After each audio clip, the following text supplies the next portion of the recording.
Good morning, everyone.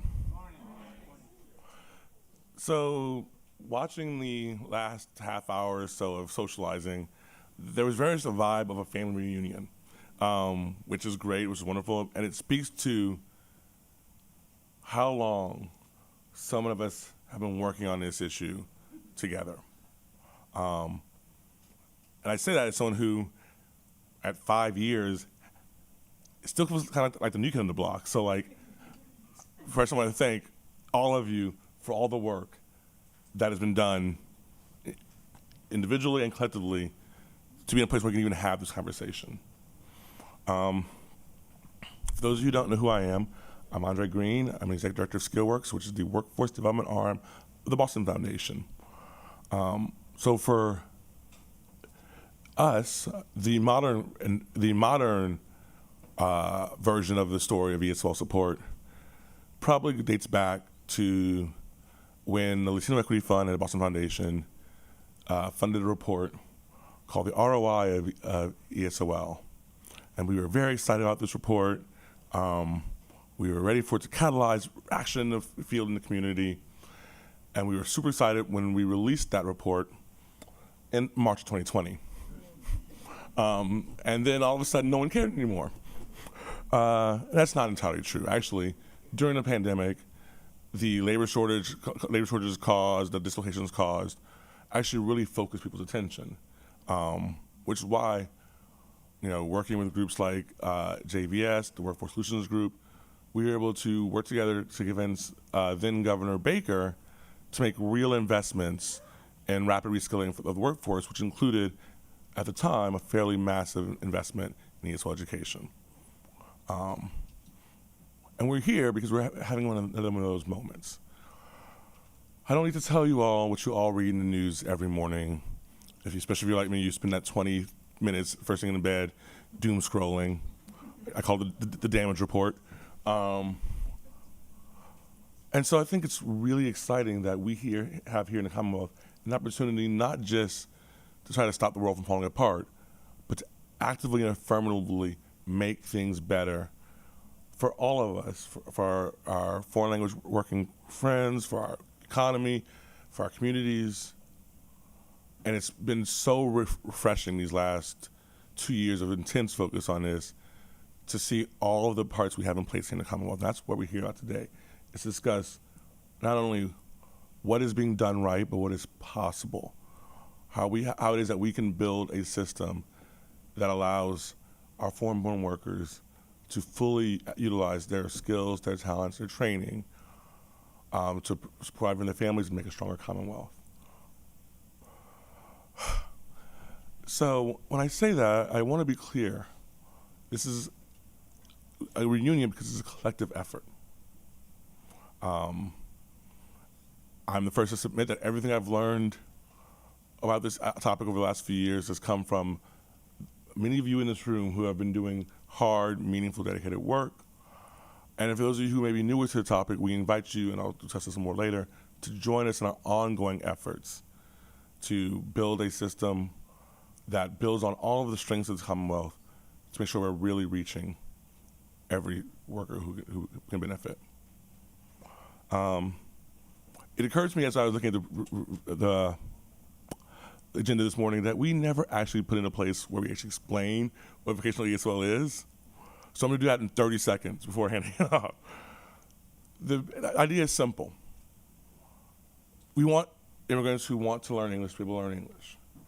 But in particular, we want workers and residents who want to learn English in order to thrive in their jobs and thrive and develop their careers to have the English they need to do so. And that takes many forms. You're going to hear about one form in depth from JVS,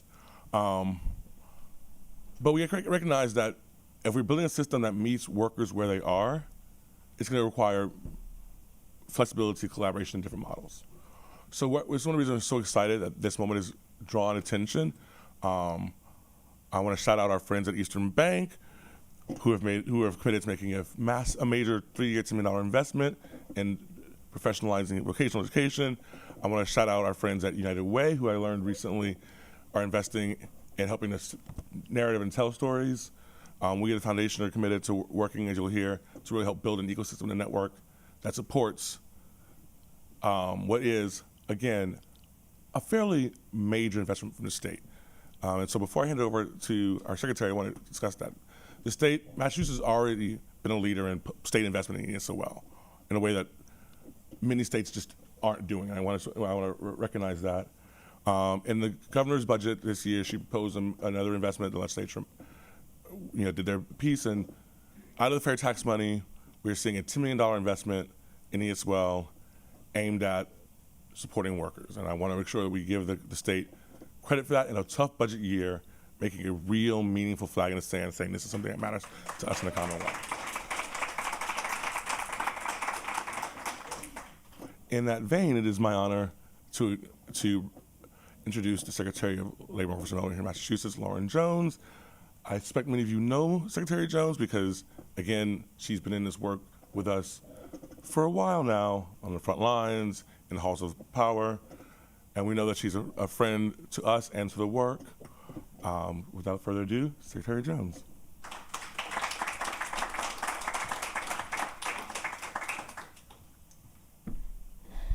Good morning.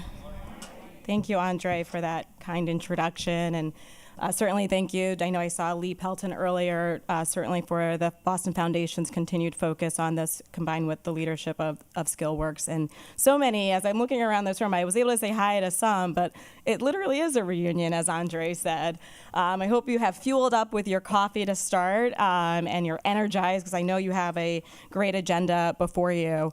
I'm just going to share a few words to help hopefully frame, oh, there's Lee, hi, to hopefully frame the discussion. As I know, this is important to have rooms like this. Sometimes I feel like we're preaching to the choir when we bring together those that are so dedicated to this, but this kind of collaboration has yielded the success we've seen to date, and it's also going to continue to yield more success, the investments that Andre highlighted across so many different partners as we stay together at the same table to focus on what I like to often emphasize, our people.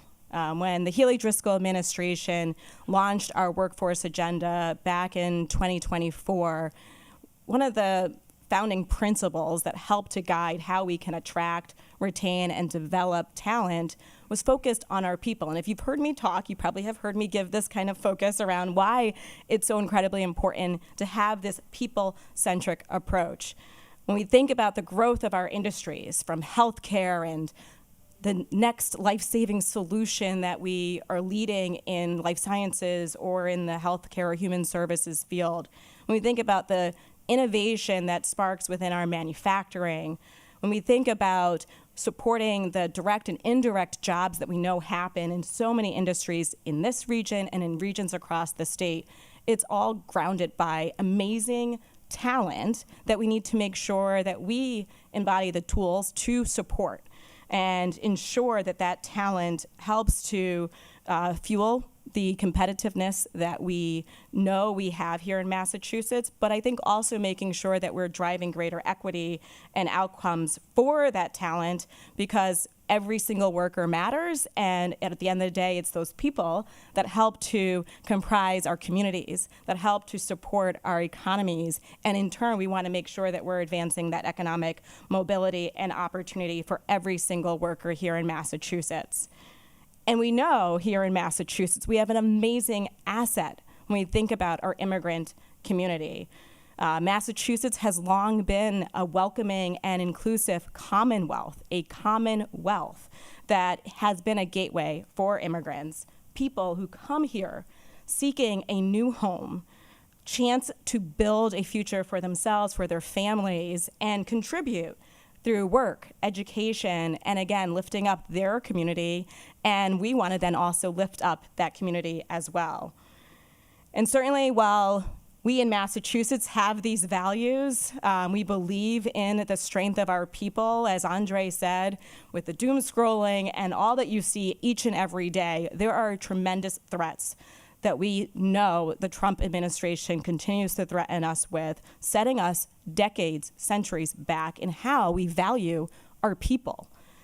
But that is why we are so incredibly grateful to be living in a state like Massachusetts with the leadership of Governor Healy, with the leadership of so many amazing people in this room who stay dedicated and rooted in our values, knowing how important it is to think about our people and how important we need to be inclusive and forward-thinking in protecting the rights of all people, and why the values help to reflect the strength of our workforce as well. And certainly with this uncertainty, we again have Governor Healy at the helm, but so many leaders in this room that help to make this work so important. You bring passion, you bring compassion, and that kind of leadership and stewardness is so important as we face the headwinds that we continue to face. I know this room also is so familiar with the stats and statistics about the strength of our immigrant community. We know here in Massachusetts, immigrants represent 20% of our workforce. That's incredibly important. That is 20% of our workforce. And so we cannot turn our backs now. I don't think we've turned our backs in the past, and we're certainly not going to turn our backs in the future.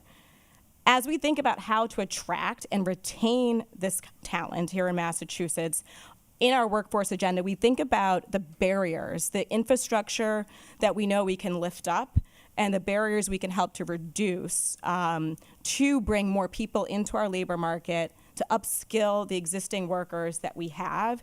And I want to emphasize why identifying this as a barrier is so important, English as a second language.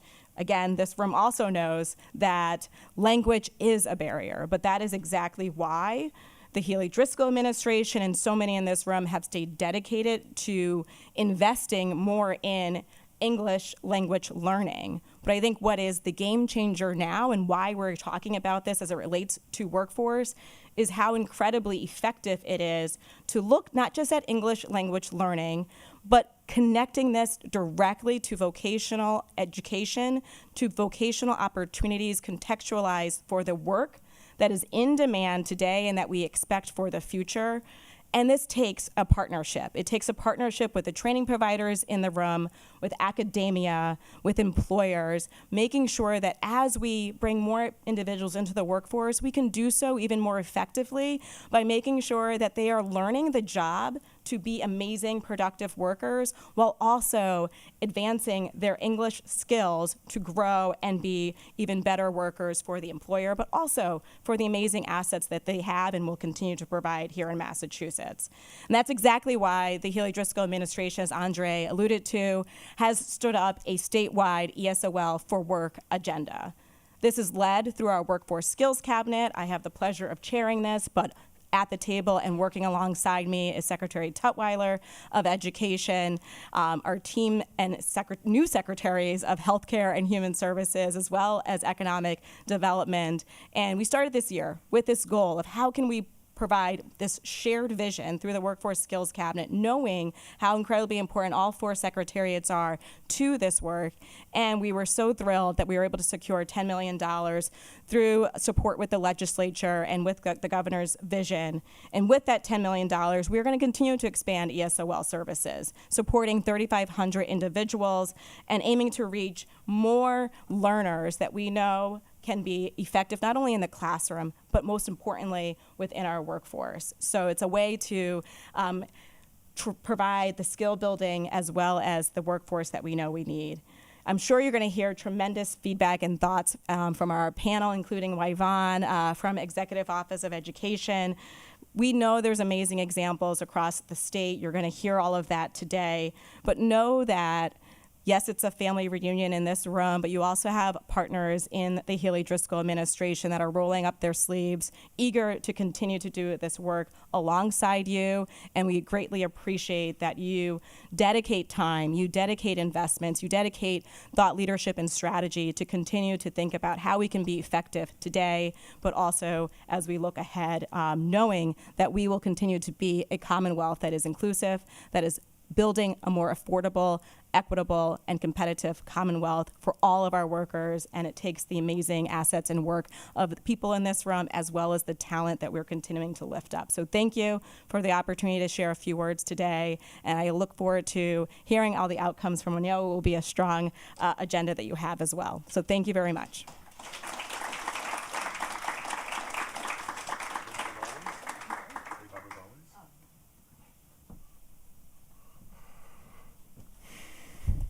So we here at the Foundation love data. You all know that.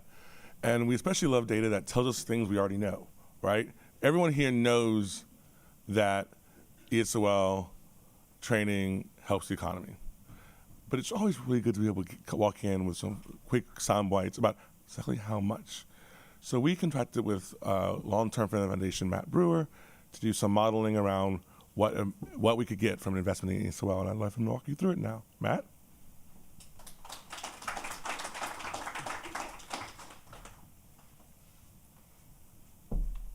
Good morning, everybody. Andre stole my lead in. I'm here to tell you what you already know intuitively with some data. The SkillWorks team asked me to take a look at what the return on investment is of programming to support vocational ESOL. And what we really started with first is what's typically called a theory of change, which is basically, what are you hoping to accomplish and how are you going to do it? And what is your hypothesis about what the potential outcomes of that can be? And then we layered on data that's available to support that and did some modeling. So what you see on the screen here really walks through that theory of change. The mission is to increase the rate of English proficiency within the greater Boston workforce to help immigrants and other ESL learners reach their full economic potential. The programming to support that is English courses and other vocational supports that Lauren Jones just spoke to, I think, quite well.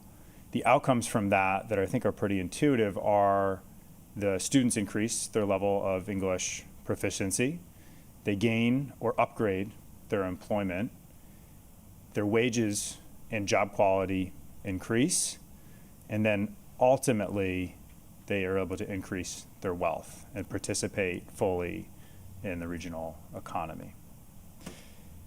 So with that established, we sought to do an ROI analysis. And first what we did is do a research scan of data that's out there related to the activities and also outcomes from this programming.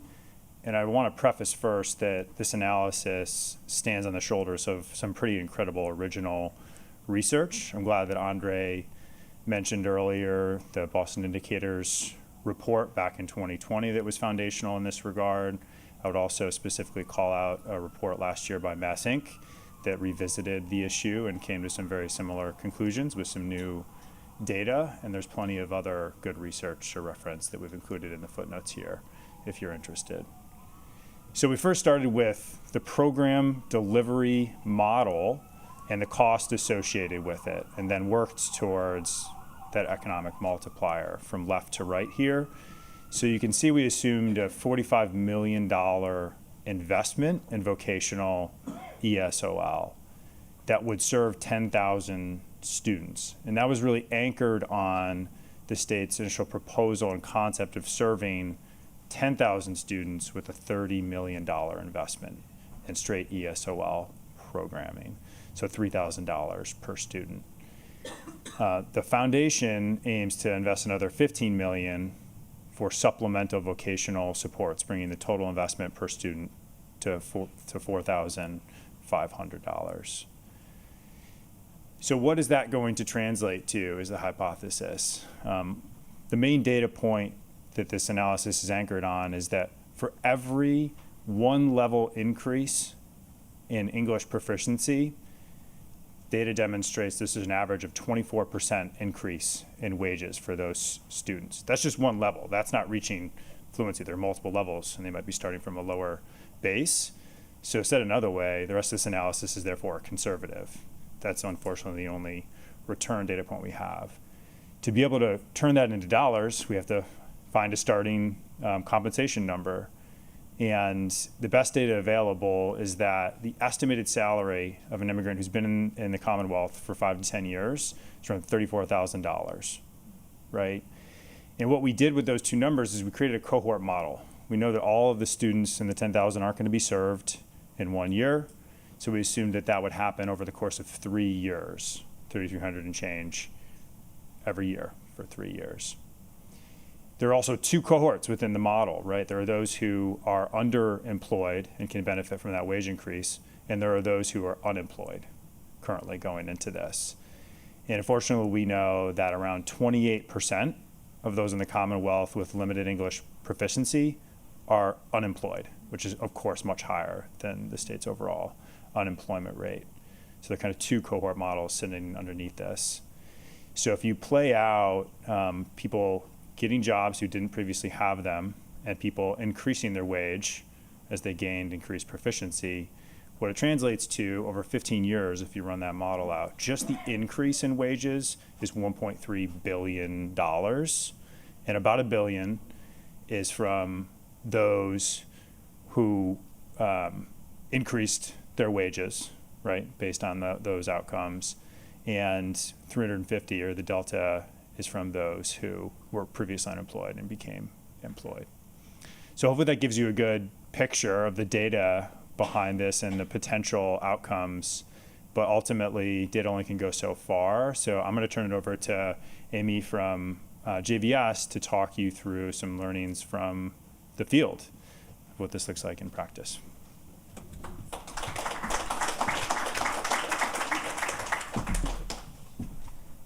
I'm a data nerd, and I would actually prefer to keep going with Matt. This is my colleague Vic Acosta, and we're going to do this together. Good morning, ESOL family. So Matt kind of did the why, and we're going to do the how. Like, is it possible to run vocational ESOL programs that move students into employment? Go for it. Good morning. I've been told I get to say the good parts. So JVS is New England's largest workforce development agency. We serve thousands of people a year, helping them gain the skills and employment that they're pursuing. We began as a refugee and immigration organization, and today 2/3 of the population we serve are immigrants. We have a significant suite of programs that address almost every barrier that's encountered for our populations to engage employment. Oh, thank you. Employment and the skills they need to either improve their position or to gain first-time employment. So this all started when the Commonwealth put out a proposal to ask us, could you move ESOL learners into work? And the reason that this is complicated is the way that our state, and honestly almost every state in the country, structures dollars. So we have the Executive Office of Education that is responsible for English language acquisition, and therefore, as an educational institution, they measure learning gains. Then we have Secretary Jones's department and workforce, and they're interested in job readiness, and they measure things by job placement rates. So what do you do if you're trying to do an ESOL program for work? It doesn't exist on either side. In the Pay for Success project, we had the advantage of being able to combine the two funding sources and create a program that uses ESOL as a tool to move English language learners into employment. And we measured it through increased earnings. We created this program, English for Advancement, that we're going to talk about today, whose sole design is about moving students into and up in the labor market. What EFA looks like right now is that we serve about 400 students a year, so that's the proof that you can do this at scale. Our wait list is in the hundreds, as is, let's be clear, every program in the Commonwealth right now. And we're totally full and at capacity. But that just shows that there is demand for the service that we're offering. What EFA looks like is a model that combines three things. There's ESOL classes that are vocational in context, and Vic is going to go way more into that part.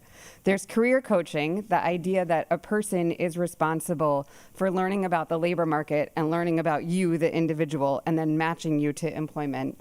And lastly, in order to do that, you have to build employer relationships so that we understand how the labor market works, what an employer is looking for, what their hiring process is, and how to make the matches. All of that results in a new or better job and increased earnings for the student. So I'm going to talk a little bit more about the participants that we have. Currently, the largest populations that we serve are Haitian, people from the Dominican Republic, and Morocco, along with a diversity of almost every other nation on the planet. The languages that we address, primarily Creole Haitian, Hispanic, and then Arabic, and a number of other languages after that. We serve a number of areas, including gateway cities such as Brockton, Lynn, and I'm sorry, I'm forgetting one. And Lawrence, yeah, my apologies there. Okay.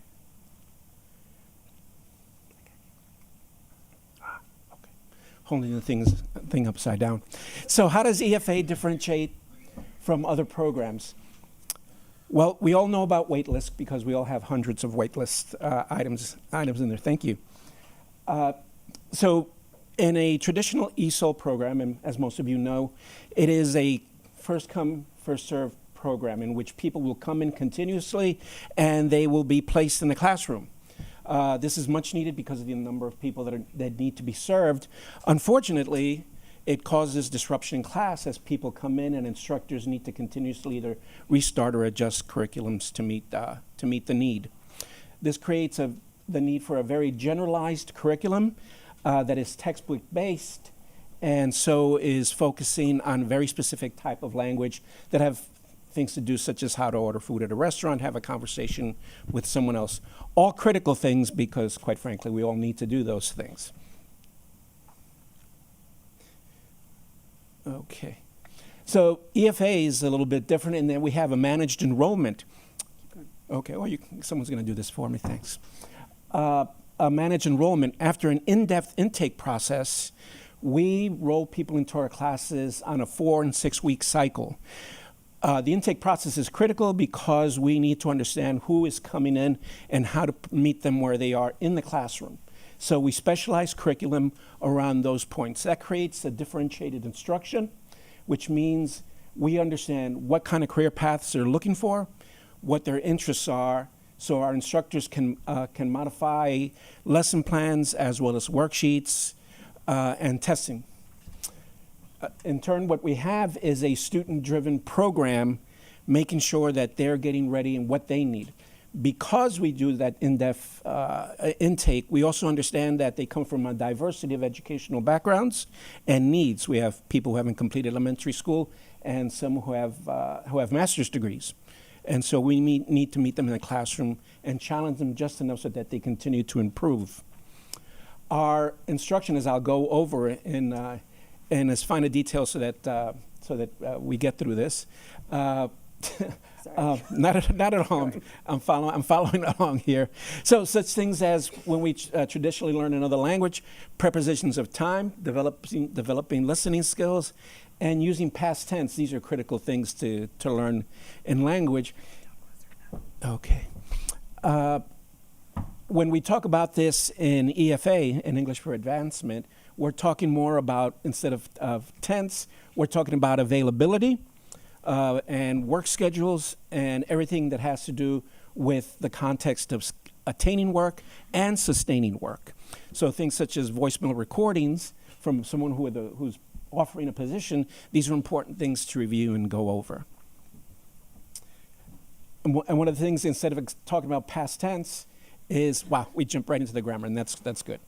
But just briefly to cover that last point, explaining work history is a very difficult thing to do for an individual, very different background, and so we're assuring that they have the language that they need to explain the work that they have done.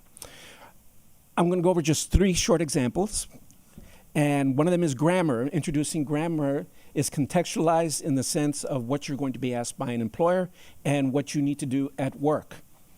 That's critical. vocabulary, and this is important, I want to make a side point here. Much of what we have learned in our curriculum comes from our employer and employer partners, in that they share with us the language that they're using to assess employees as they're coming in, and to make sure that they understand and will follow instruction. So as you can see, all of our vocabulary has to do with things such as making sure that you get to work, understand instruction, and can follow direction. Interview questions is probably the fundamental basis of what EFA is based on. Our curriculum is built around the fundamental questions that are asked during the interview process. So, students are assessed also by that. Can you go to the next one?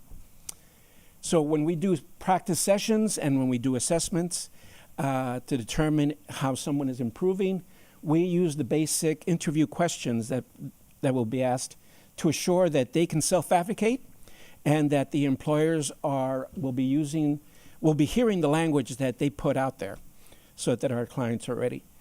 And just one last point before I pass it off, and that is our instructors work extremely close with career coaches. They pass this information to our career coaches as to where each student stands and prepare them to transition to that point. Thank you.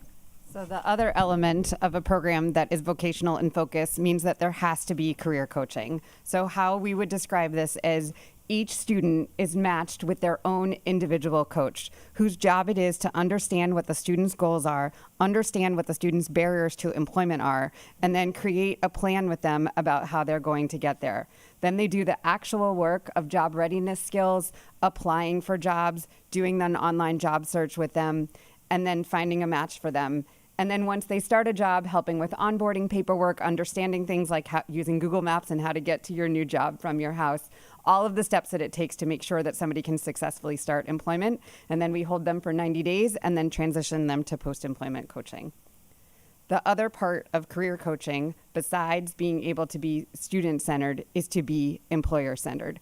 It is our coaches' jobs to go out and meet with employers and develop relationships, literally both in person and online. So they're understanding what it is that a student needs to be able to do the job. They understand the hiring process, like are you using this kind of application? Do you have them take this kind of test?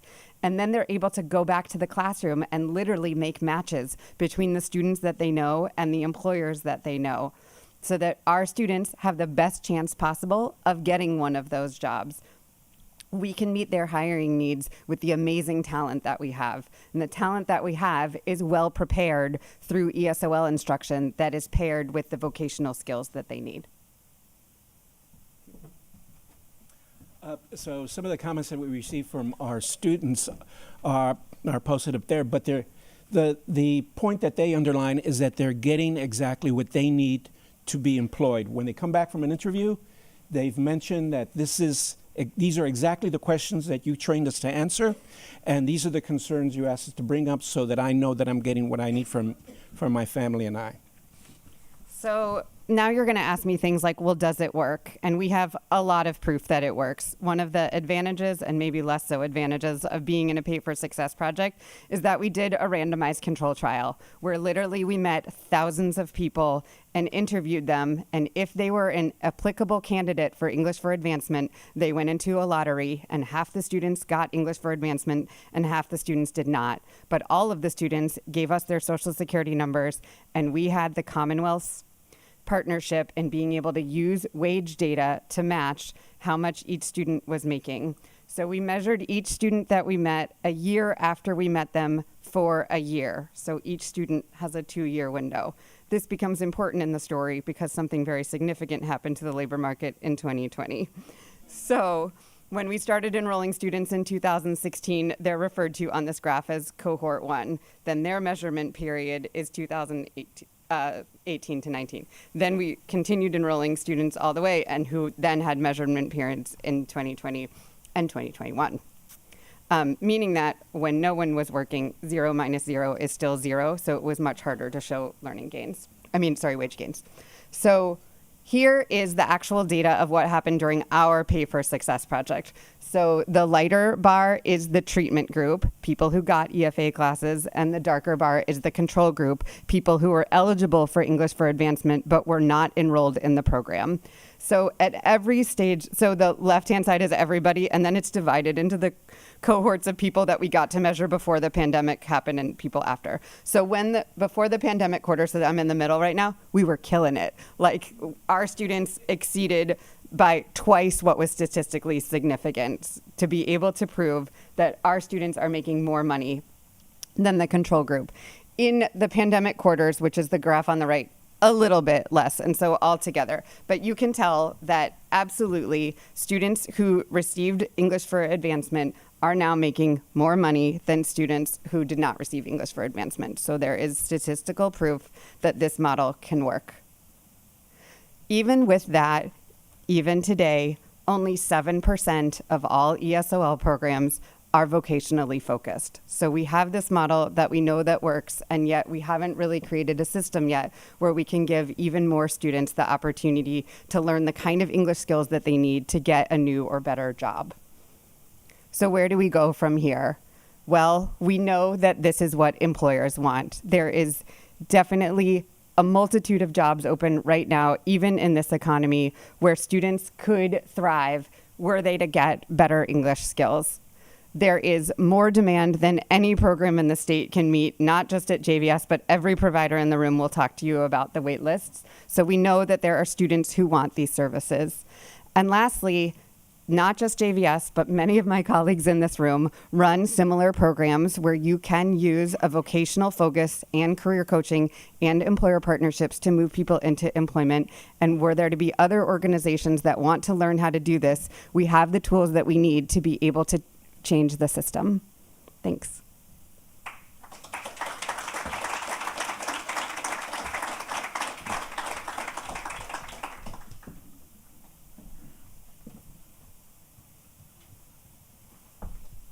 All right, so now we get to do our favorite part of CBF Fin, our panel of experts. I'm moderated by Liz Sweet, the Executive Director of MIRA, and I will let the panelists introduce themselves in the first answer. Liz?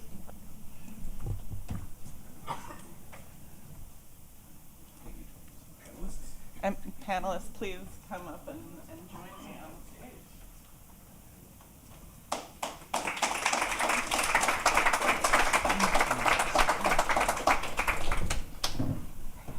Good morning, everyone. First, I also want to echo my thanks to the Boston Foundation and SkillWorks for bringing us all together this morning for this conversation.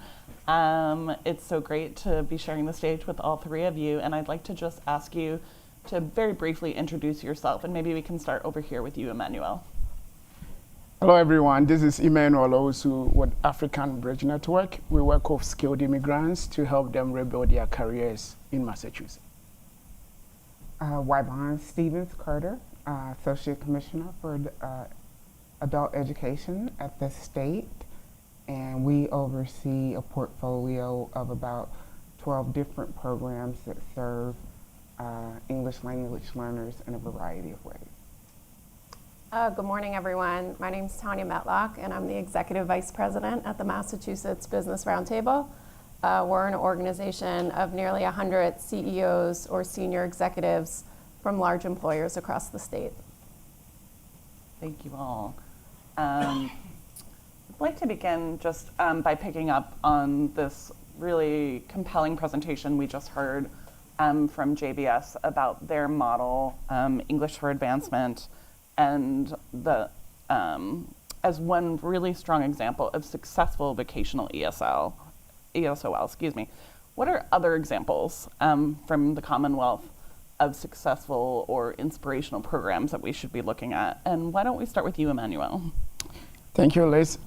So just full disclosure, ABN don't offer English classes, and it's strategic because we realize that is not our strength.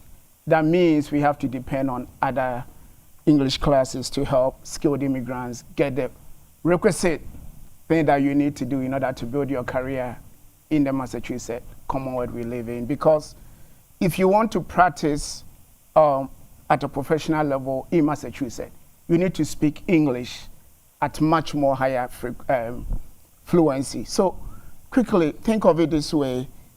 Pick a language that you cannot speak right now, right? Pick one language in your head. And imagine, not only do you have to learn how to use about day-to-day stuff, but to learn it at a professional level in order to restart your career. Be honest with ourselves. Will you be able to rebuild your career?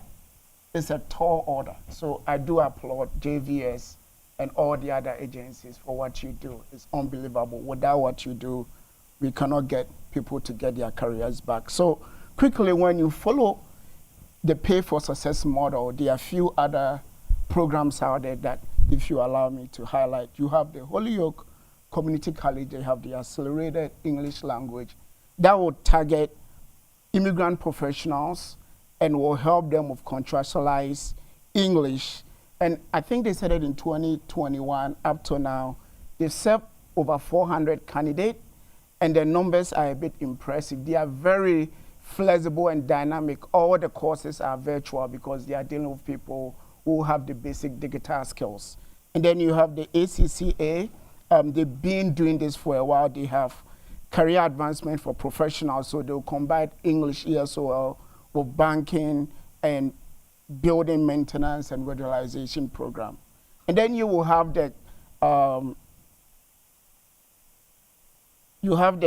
college charity central program that will also combine ESOL program with college transition program, and now they have IT training programs as well. And then you have the YMCA also have the ESOL education plus culinary training and English for business owners. So there are other models out there we could look at. Each one of them is a bit different, but it gives us variety for us to sample what and figure out what is the right way to move forward. Thank you. Thank you. Yvonne, would you add any other successful programs that you'd like to highlight? Yes, and I want to just kind of like connect the dot that the programs that Emmanuel just named are programs that we fund. And so they are a part of our portfolio and provide the education. So sometimes it's unknown facts how this work gets done. But yeah, just looking at the list of programs. And a couple of them are Mass Step programs, which go beyond what you named. So we have 35 programs across the state that are providing contextualized education for industry-specific endeavors. And those cover areas like nursing assistant, manufacturing CompTIA, Google IT support, welding, QuickBooks, and wastewater operation. Mm-hmm. So it's a variety of industries. So I think what Amy was saying about having education and advising and training, and these are in specific industries, help really target people who are interested in that type of work. And so we've expanded on that, and I think I would love to, we've got a few little nuggets in our pocket that we're trying out to address the wait list. In partnership with EMB, we ran 2 pilots of, or 3, group cohorts of English language learners who received their TESOL, best practices in TESOL. And many of those graduates are actually working in our field, and hopefully we'll be contracting with the state very soon. Great.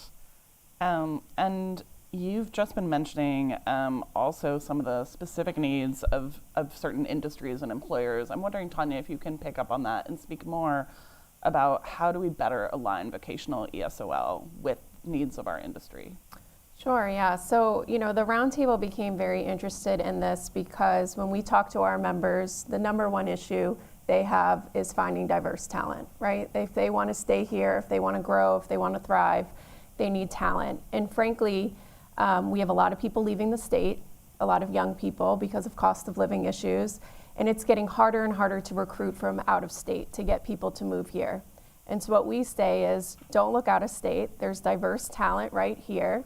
There's a lot of untapped talent pools, immigrants being one of them. And we came to learn in some of the stuff we were doing that a major barrier for a lot of immigrants who are here is English. And it's they're either unemployed or underemployed, which we learned about earlier. And so one example I would give is our member New Balance. They actually partnered with Northern Essex Community College, which I'm sure folks in here know this. And they did so because they wanted on-site ESOL across 2 shifts, and they really wanted to target manufacturing team leaders. And they were able to get funding through Commonwealth Corporation, the Workforce Training Fund. And I think this is a great example of finding a partner to do the training who's an expert in it, doing it on site. They actually, part of it was during shifts, and so employees were paid for about half the lessons. And they were able, I think, they said 2 things were most important in doing it. One was career advancement, so they knew if they wanted to keep people and move them up in positions, some of these positions would require greater English. And 2 was really culture. They wanted to create an environment where people felt welcome, where they felt like their employer was invested in them. And it's worked out so well, they're gonna do a second cohort at their other manufacturing facility. And so I think that's just one example, right? We represent large employers. I know this is much easier for large employers than smaller employers, so I will put that out there. We are not a small business association. But I think for a lot of employers, it's getting them to understand why it's so important. You have this talent need, there's talent out there. And 2, getting them to understand what resources are available. So not every employer knows that community colleges and other training providers do this work. And so, having those connectors that can help deepen employer partnerships is really important. And New Balance, I would say, is just one example. There's many more, and I would say healthcare is probably the other industry where there's a lot of great examples of this work. Thank you, Tanya. Emmanuel, do you want to add anything to that question? Yeah, let me add a bit to the employer engagement piece of making this puzzle work. So we recently, and we are about to roll out a new candidate preparation program. It's called Skilled Immigrant Certification Program. Basically, what we are trying to do here is to really understand questions employers have when they are hiring skilled immigrant. And in our engagement, English came up big time. So we're trying to understand from employers at which level of English is sufficient. Believe it or not, they did not have the answer. They said to us, maybe we go for gas. If you speak, we can feel, okay, you can do the job or you cannot. Said that is not sufficient. So after pushing them for a while, we managed to come to a consensus that depending on the role, one needs to speak from intermediate to advanced level of English. And then they said to us, then you really need to go out there and really train employers about this because they themselves don't need. But the moral of the story is you need capacity to engage employers. And it's not an easy feat. It takes a lot of contact and constant engagement to do that. So it raises a question in my mind as we try to do this kind of work. We need to be careful because that capacity, if you are not careful, you are asking too much of other English classes as well. They may not have that capacity to do it. Thank you. And we obviously already heard some fantastic data from Matt this morning about some of the measurable economic benefits that their study identified. But I'm wondering if any of you want to add to that. What kind of results can we see from vocational ESOL programs for both immigrant workers and employers? And Yvonne, I wonder if you would like to start that one. I sure will. As life has it, you have all your papers that you prepared, ready to go. And they're sitting nicely in my home, waiting for me to come back and retrieve them. So let me just pull this up, if you don't mind. I don't know if anybody has anything else. I'm wanna go ahead, Tanya? Yeah, I'm happy to go while you look for that. So, you know, it wasn't specifically on ESOL, but the Roundtable did a report in 2023 looking at immigrants, foreign educated immigrants, so those here with a college education received elsewhere, who we heard about early, tend to be underemployed, right? We all know this. They were a doctor or something else in their home country, and here maybe they're a CNA or they're an Uber driver. And so we looked at what would happen if we connected these foreign educated immigrants to jobs that actually matched either their skill set or their degree. And if we did that, and we did it well, and we know English is a part of it, we would add $2.3 billion in earnings annually to the Massachusetts economy, right? And so when we presented this to our members and to the state, and I know this is broader than just English learning, it sort of benefits us all, right? Because if we grow the economy, we grow it for everyone. The state gets more tax revenue. And so we know, and when we looked at the numbers statewide, there's over 200,000 people here that meet that definition, right? And so if we look at, as a state who is challenged by demographics, this is just an incredible opportunity. And so, you know, we've heard about the data today. I think we can all agree it's worth it. Now it's sort of like, okay, what do we do next? Do you want to add? So I'm going to add, this is approximately. So we, in our Mass Step program, I want to say we have complete data for 25 and 24. The 24 data is much more readily in my mind, that we had 663 participants go through that program. I may be conflating a few things. So, but the average number of people who got jobs were over 150, and industry recognized credentials around 183. And in 25, through these through these Mass Step programs, we had over 300 credentials earned. And so this, because our programs have partners with employers, we do track, you know, their employment and how they get employed. And actually the federal government requires us to report on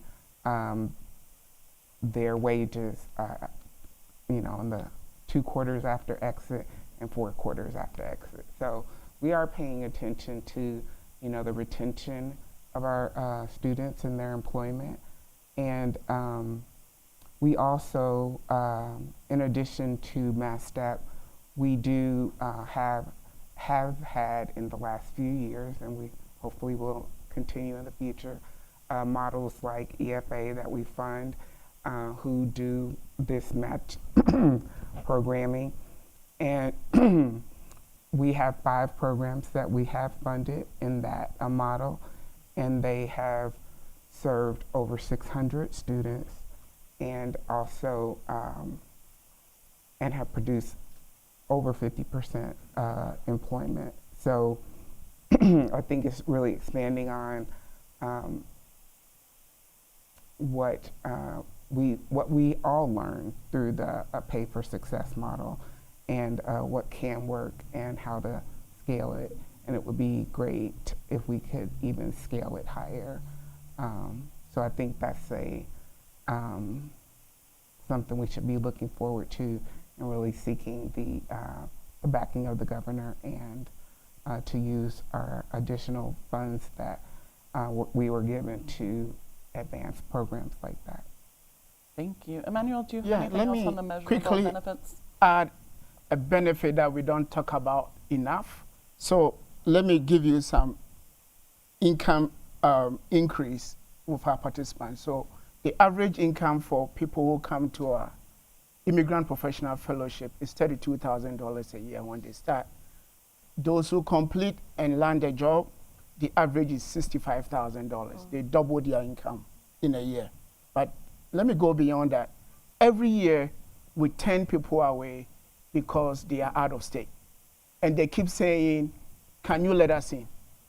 This year, this current cohort, we've moved someone from New York to Massachusetts for her to be part of the program. So what I'm saying is, what if we invest in English and other support systems for immigrants as a way of attracting talent to Massachusetts? Thank you. Thank you. So picking up on where Yvonne left off, let's just have a minute to dream a little bit.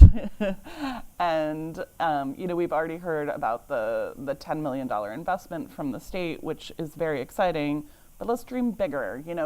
If the state were to triple its investment in vocational ESOL tomorrow, what would you all like to see that money put toward? Yvonne, do you want to kick us off? Yeah, I think we've already really named it. What's really important is for us to identify English language learners who have skills from their country. We have people in our classes who have master's degree in economics who were lawyers in their country, and engineers. And I think what Emmanuel is talking about is really helping those individuals to identify how they can be tracked into jobs that are like and in the pathway that they were coming from, and not moved from, you're an accountant and now you're an Uber driver. And we do know those stories exist, and people do have to make a living, and that's just required. But I think increasing the recognition and the ability for us to translate people's degrees and their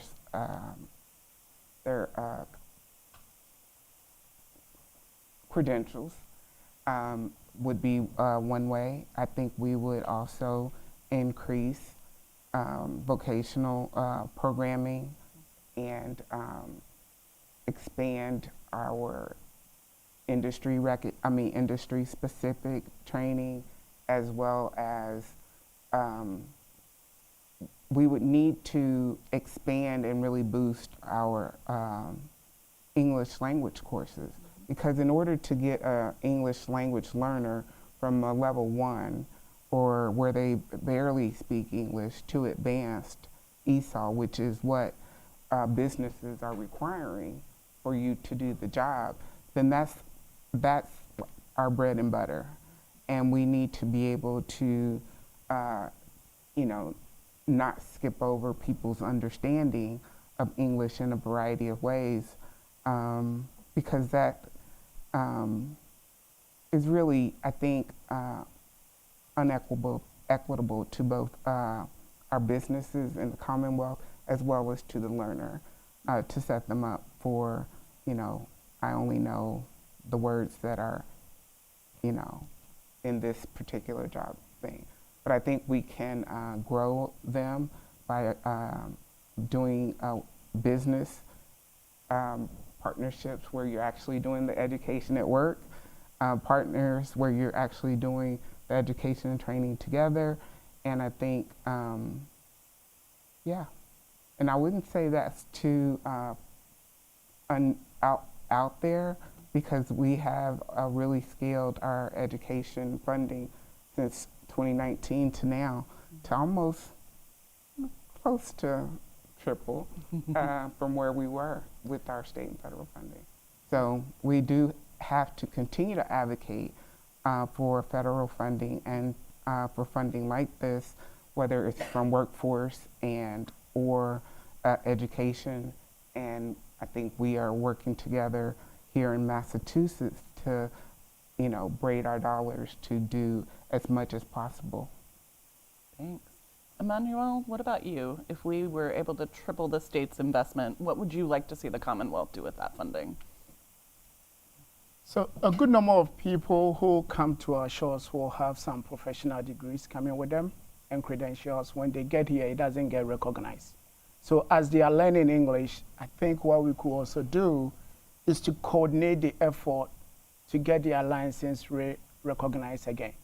And what that coordination will mean is they need to someone at the state level who's moving this work forward. But in addition to that, we have the licensing board that at the end of the day, they will have to be the one granting the license or the credentials.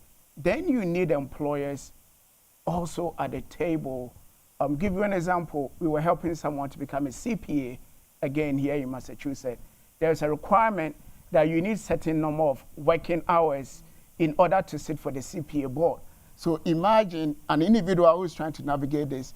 You can do whatever you want to do, but you will not get any employer to hire you in order for you to get the working hours to write the board exam. So you get locked in there.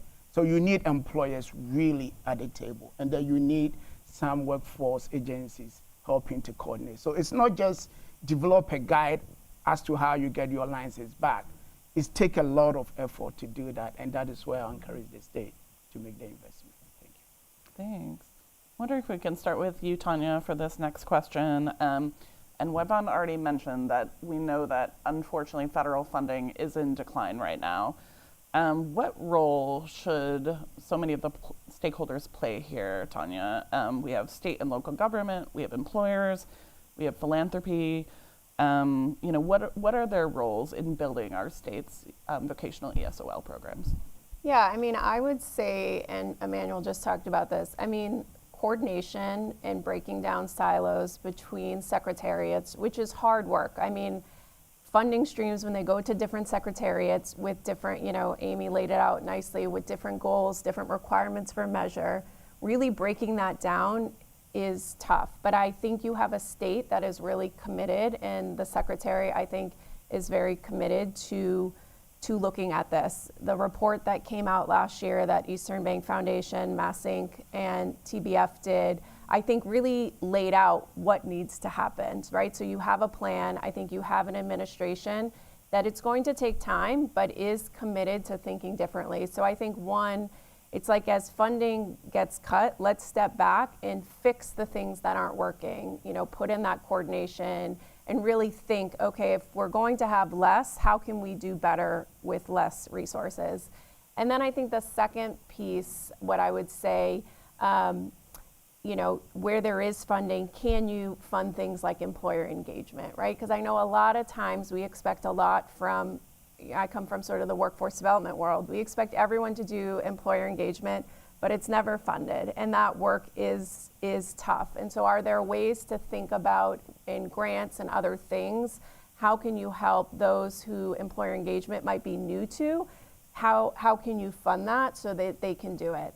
I think the last thing I would just say is we talk a lot about public-private partnerships. I think you're seeing this with Eastern Bank Foundation. They're putting a lot of money, and they're taking a lot of time to partner with the state to coordinate to say, okay, you have 10 million, we have 15 million, we're going to have our own priorities, but where can we, come together and potentially, are there pilots, are there things we can do to make both of our funding streams move forward? And so I think that's a great model for us to look at as other funders think about coming into this space. How can you partner with the state and make more public-private partnerships?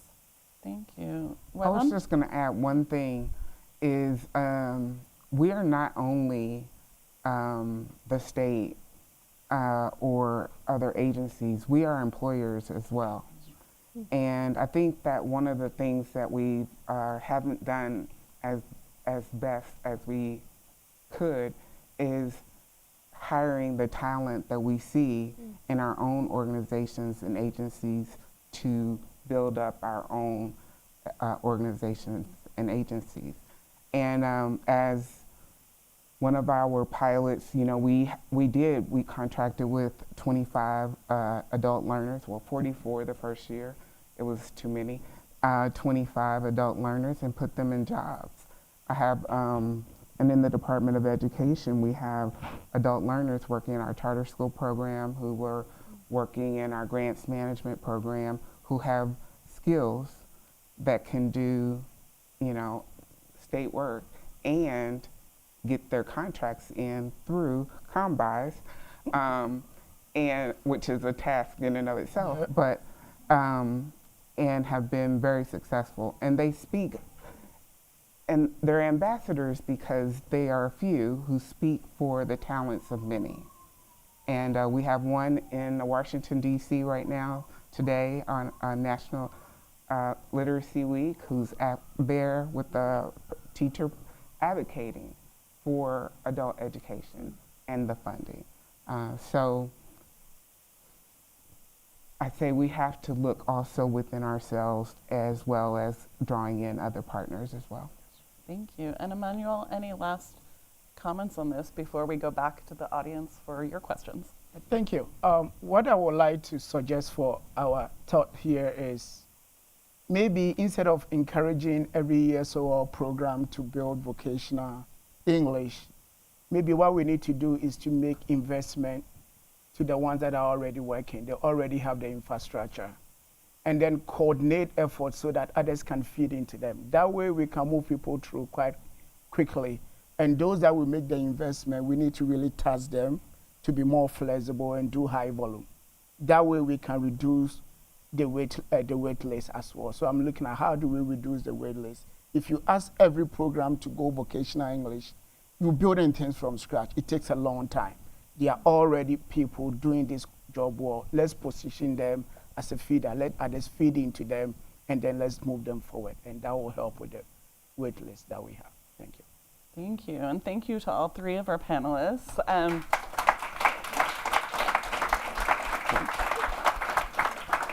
I'd like to ask Matt and Amy to come back up, and we are going to open up to the audience for any questions you'd like to lift up for any of these 5 fantastic speakers we've heard from.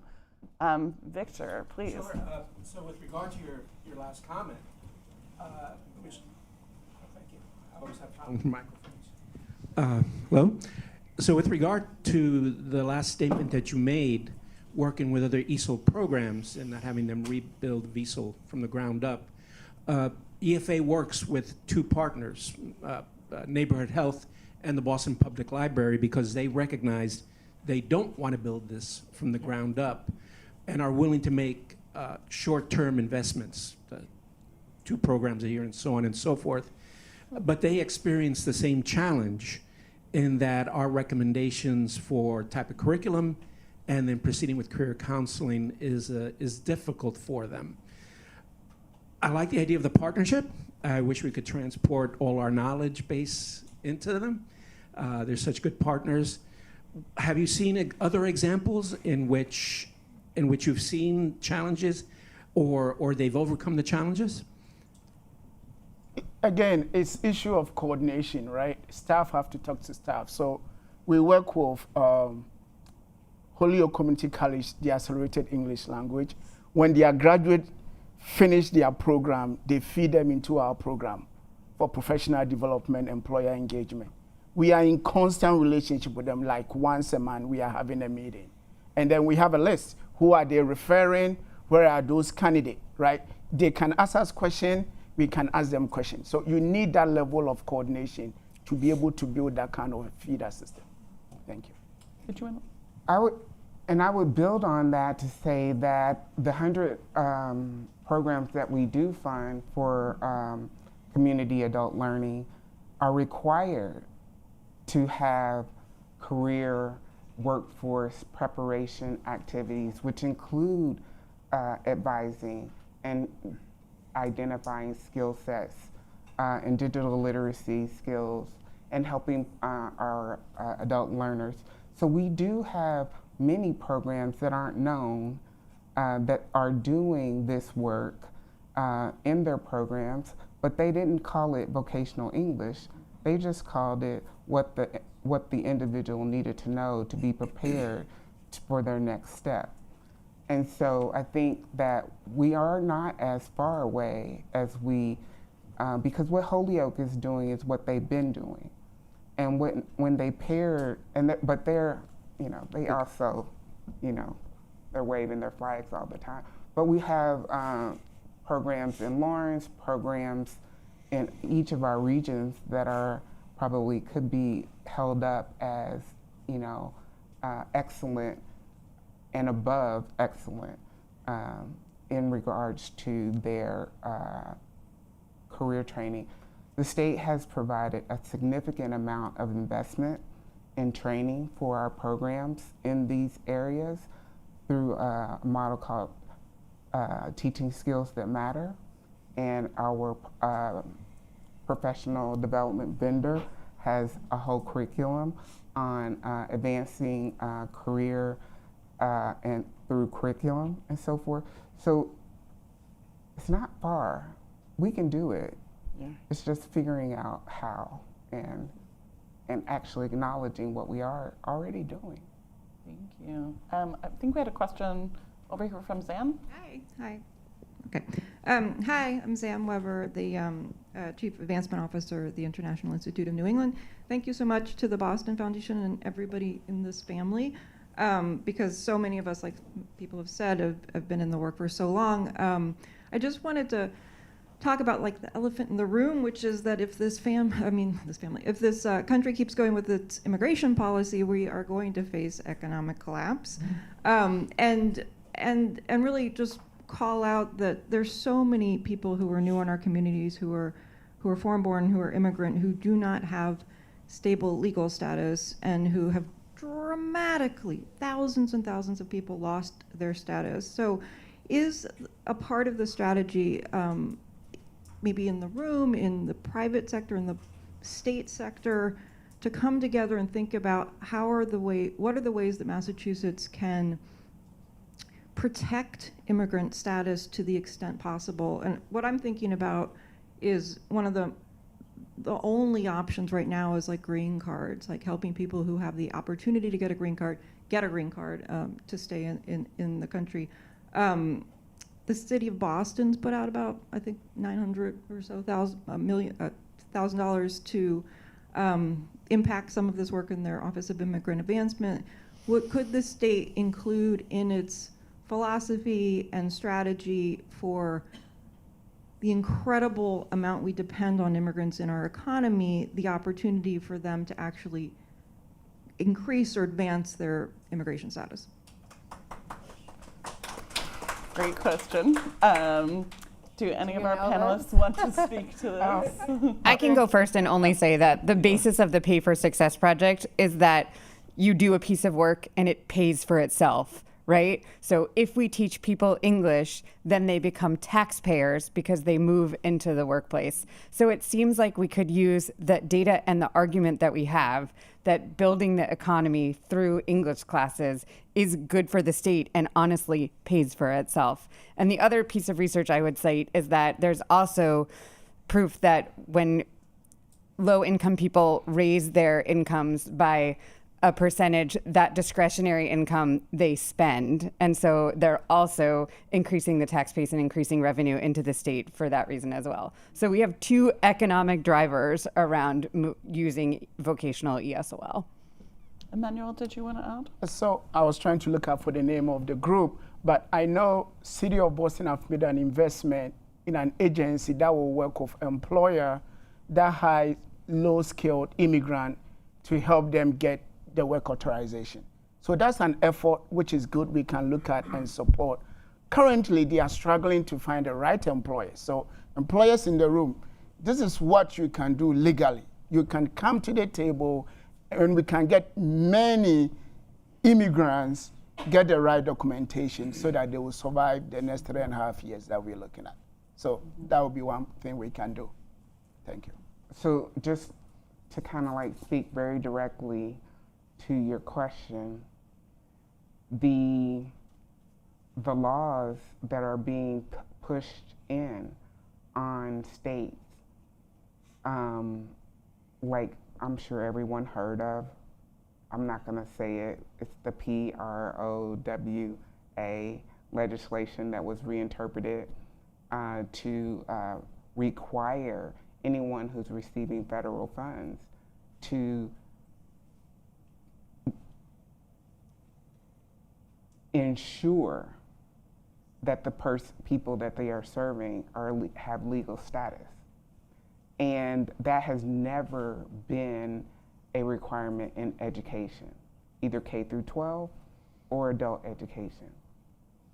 And so we recently got a stay with that, with 24 other states that signed on, that we're not moving in that direction. But as federal law pushes in, you have agencies and employers who will choose to be safe as opposed to be a target. And we know that if, as a state, if we, and you've seen it in the news, when you lean in and you stand for something, it doesn't come without a cost. And you have to be willing to pay that cost if we are truly going to stand for what is right and stand on the right side of right. I'm also just going to take a moment to step out of my moderator role slightly to respond to that question also, because some of you may be aware that Mira Coalition launched a campaign this year, Protecting Our Immigrant Communities campaign, which among other goals is advocating for state investment in immigration legal services given the environment right now. And relevant to this conversation, several other states have invested heavily in immigration legal services, including New York, where the New York City Controller's Office actually did a study finding that similar to some of the return on investment we're talking about for vocational ESOL, that also investing in immigration legal services is having economic impacts, positive economic impacts for the state of New York. So happy to share more about that with anyone interested in it. I think Jacqueline had her hand up over here. Hi, thank you. Jacqueline Chernobyl, Vice President of Adult Education and Workforce Development at Catholic Charities Boston. This is admittedly a bit of a plant question here because we at the English for a Strong Economy Coalition, which involves many of these folks on the stage and others in the room, have been talking about this question in depth for a long time now. As we look at what the next iteration of this system looks like, as we integrate classic adult education programs and workforce to try to move the needle for all the reasons that we know are important, what does a more integrated system look like to you from your vantage point? Both from the employer standpoint, which I love both Emmanuel and Antonio brought that up in a really articulate way, but also from a provider standpoint as well, and client standpoint. I mean, I'll just say from an employer standpoint, you have to make it easy, right? So I think sometimes every time we come up with a new state program, which is great, it's a new program. And so then you're going to an employer with another choice, another option, and it gets confusing quick. And if it's hard for large employers, I can't imagine what it's like for small employers who don't have dedicated HR. And so I think the coordination piece, so that you don't have a bunch of different people doing employer outreach with new programs when they're still trying to get their hands around, and so I say this a lot. I think we do this a lot in workforce as we come up with a new program and a new way to engage employers, and then we're like, here's 7 different ways you can engage with us.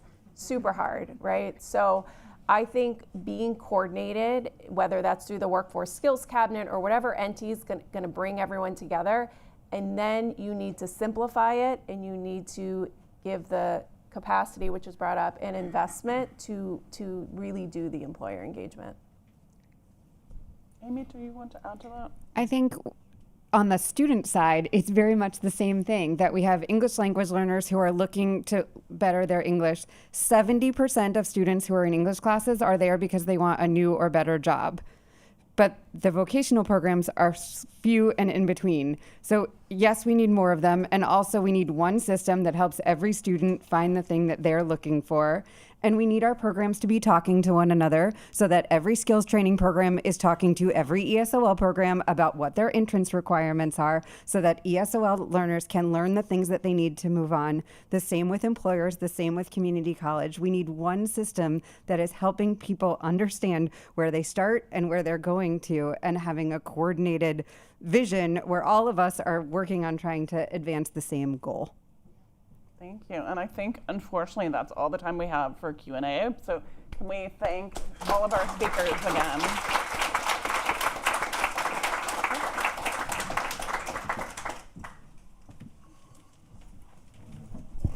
before I introduce our closing speaker, I just want to actually build on that incredibly well-timed last question. If the idea of helping the state build that more comprehensive ecosystem and streamlined system appeals to you, we have been working on starting a new coalition called English for Sound Economy with people from organizations who have been part of those conversations. Raise their hand.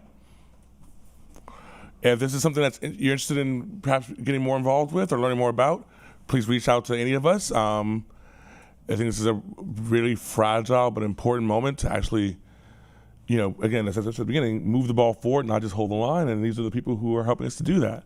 And this is a rapidly growing and rapidly exciting movement, which is why we're really excited to have new partners and having old partners become new partners again. And so it's my great honor to welcome the CEO of United Way of Mass Bay, Marty Martinez, to say a final few words. Thank you.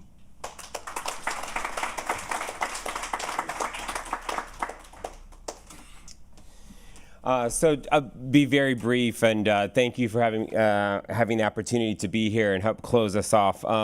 I think I took more notes than I had a plan to close, because there was so much good information that was shared, and there were so much pieces related to how do we do the work well, and how do we do the work well now.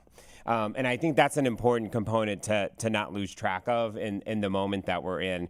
I think that couple takeaways that I think I will share that I think is critically important is this notion of Secretary Jones talked about being people-centered.